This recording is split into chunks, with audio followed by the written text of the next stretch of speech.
Hello and welcome to the Get Real podcast. This is a place where we talk about internet culture, influencers, and how it relates back to building a brand online and the good and bad side of millennial business ownership. In today's episode, we're going to talk about marketing tactics that I personally cannot stand. And I am excited about this episode because I did a video about this last year around the same time, and it got very overwhelmingly positive feedback, and I'm super excited to actually bring it back and talk about it again, because there's so many sleazy marketing tactics out there, and there's so many dated marketing tactics out there, and they all deserve to be talked about.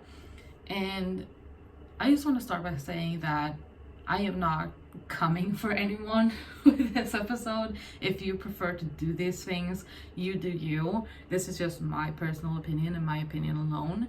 And the first thing I want to bring up is, especially in the makeup industry, I see this happening, and it's the fact that people repurpose products with new packaging, and I cannot freaking stand it. For example, they have something on sale for over the holidays, and then it doesn't sell as they participated, it doesn't sell out, and then they just change the packaging and they sell it after New Year's as something else, but at the end of the day, it's the same freaking product, and they usually sell it as a more discounted price because they want it sold. And I understand that. I do understand why people do this. It's just something that just grinds my gears. It's just something that makes me, when I go browsing for a new bronzer or anything and I see the same product in new packaging, I can't stand it.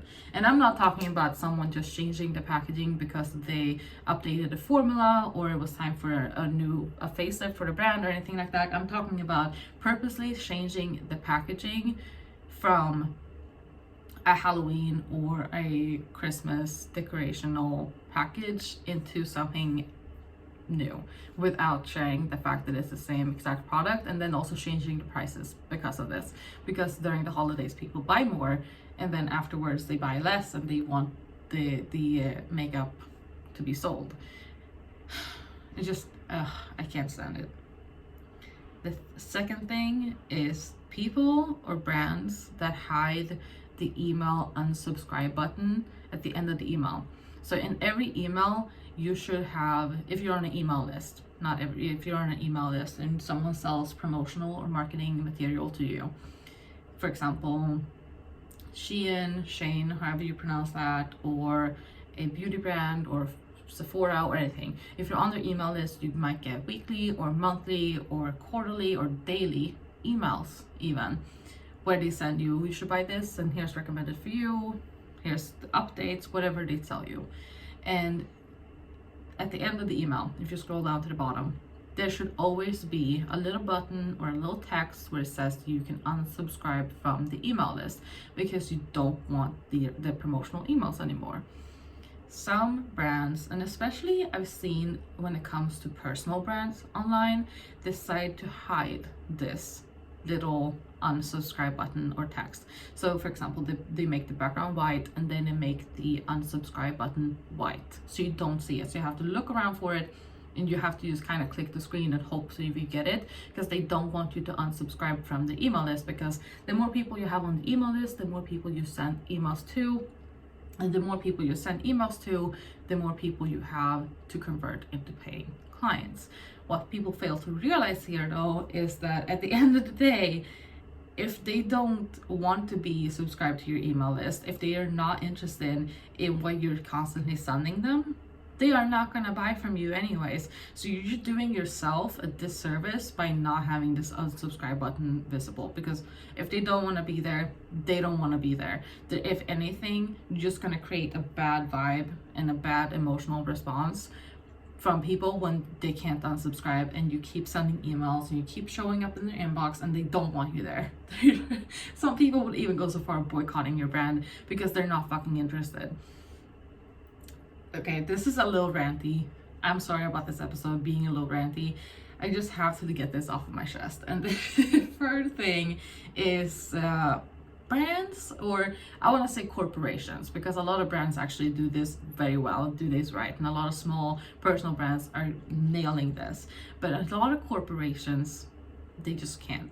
And it's that's corporations that share memes on social media, and they try to be funny.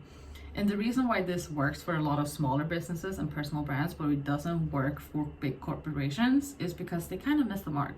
You kind of have to have your finger on the pulse. You have to have an understanding of what's funny in the digital age that we are in today. You kind of have to be, you know, kind of trendy and kind of on top of things when it comes to social media and what memes are trending and why are they funny. You have to understand that, and then you can create your own and you can share it. A lot of small brands and a lot of smaller people with influence understand this because they have their finger on the pulse. Corporations, they do not. And also, if it's corporation, it usually has to go through me. As I'm a social media manager, so the process on the back end, I can tell you what that looks like. If you work for a corporation and you create a meme and you want to share it on social media, you can't just create it and then share it. You have to send it over to someone and then get it approved before it actually goes onto their feed. And this can be a lengthy process depending on what corporation or what business you work for.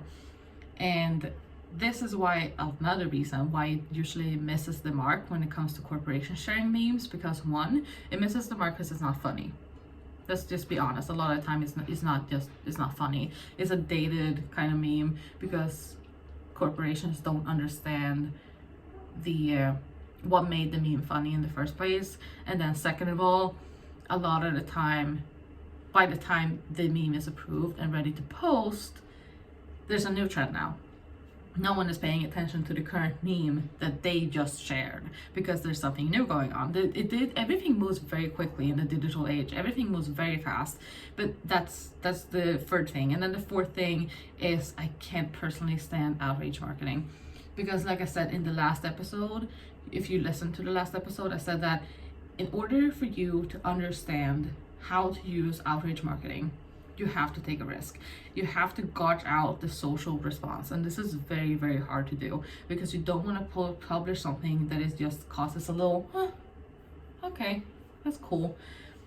Because the purpose with outrage marketing is to get an emotional response. So you get more followers, you get more engagement, people talk to you, you get free PR because people publish about you and talk about you for you. So you get more people in the door.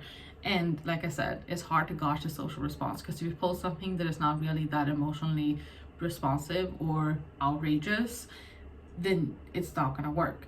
But if you post something that is too outrageous and too offensive, and especially in today's age, it will flop because you will give your brand a bad rep. People will talk about you, people will boycott you, depending on what it is and how serious it is. But a lot of the time, like for example, Burger King is a good example. Burger King is also something I mentioned in the last episode when we talked about outrage marketing, is that Burger King tweeted something about women belong in the kitchen, and then they had a subtweet about, you know, they supporting women, and then the fact that they have a lot of women hired at Burger King or something like that. I can't remember exactly, so don't quote me on it.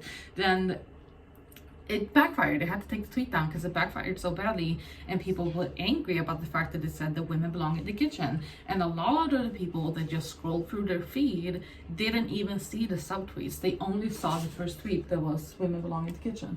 Thank you for listening to this episode of the Get Real podcast. I hope you enjoyed listening to this. If you leave a review, I will be very happy. If you have any thoughts, opinions, or if you want to share anything you've thought about this episode, feel free to go to our Instagram, the Get Real Podcast Official, and share that with us because it always creates an interesting discussion.